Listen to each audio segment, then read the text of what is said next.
adobong manok for today's ulam.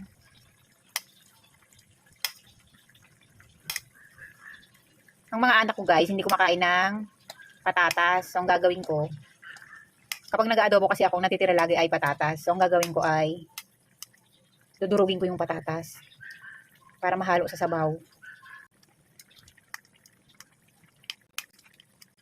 So, di ba, pag durog na siya, hindi na nila halata yung patatas. Nasa sabaw na. Kakainis lang kasi pag nag-aadobo ka, lagi natitira yung patatas.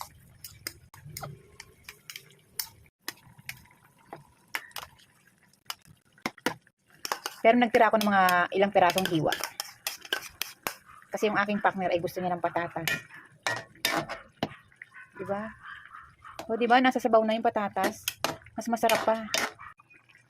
Tapos syempre, yung request nila, itlog. Lagyan ko raw ng itlog.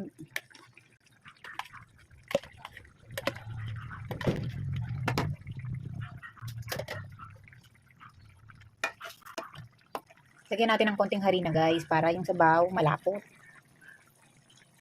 O diba, tingnan nyo naman, lumapot na yung kanyang sabaw. Mas masarap na siya.